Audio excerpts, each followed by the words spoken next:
it was very difficult for me to find someone to send to Taplejung because it's very remote. And I was struggling to find someone in Taplejung to become a mentor.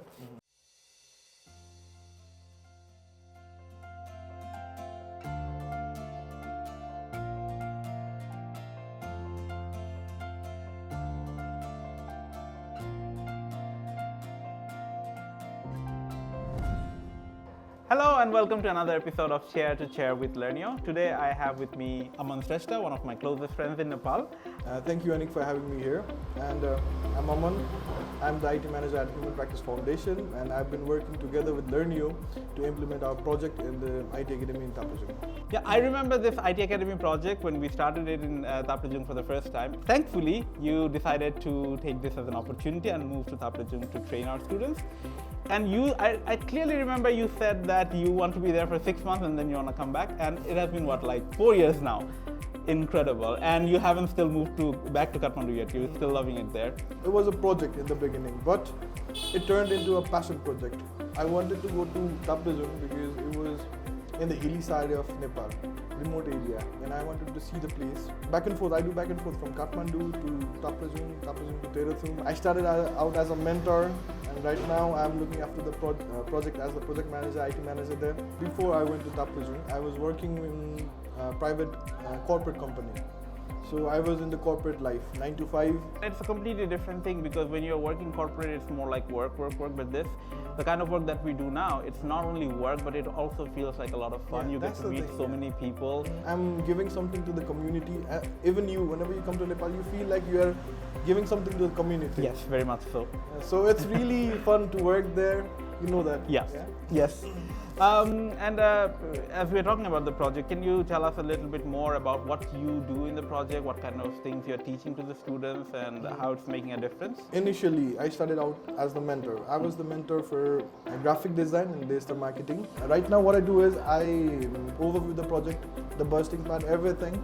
I work together with you as well with the curriculums for the technical part, and that's the thing, overview of the project. What would you say is the most fulfilling part of this job for you? What warms my heart and what feels good is the way the students are transitioning into being a freelancer, earning. We have seen the earnings in number as well, it's going really good. Yes. So the thing, them turning into a freelancer and then entrepreneurs and then getting the revenue to their community, growing, that warms my heart and it makes me feel happy, like I'm doing something really good for the community as well. Yeah. When I went there, I remember I met Danber, who's a local artist, and he's an introvert.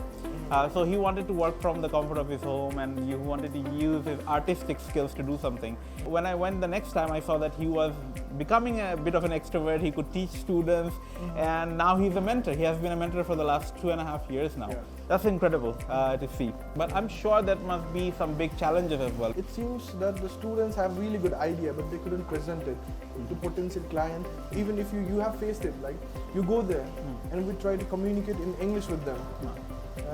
They might sometimes feel a bit silent, awkward to express their perspective. Like they have really good design when we look at the computers. Yeah. But we ask them, can you please explain, or is there any concept about the design? They couldn't speak, but they could do that beautifully in Nepali. I really agree with that because when I've been there as well in person, I could see that a lot of them are very talented. They have really good portfolio, they have really good experience as well. But they were really struggling to explain to me what they do and what they're going to do for me as a client, for example. And that's where they were stuck.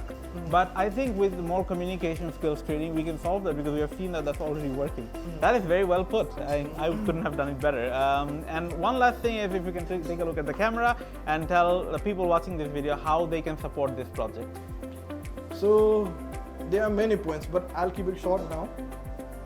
You can sponsor individual student classes, and the thing that everyone can do is talk about this project with your friends, with your family, share the video and keep on sharing the good words. Yeah, and it's free to share the video, and you don't have to donate anything, you don't have to support anybody like that. It's free to share with your friends. Just talk about this project that you've heard from us to your friends and family, and keep us in your mind. I will see you in the next episode.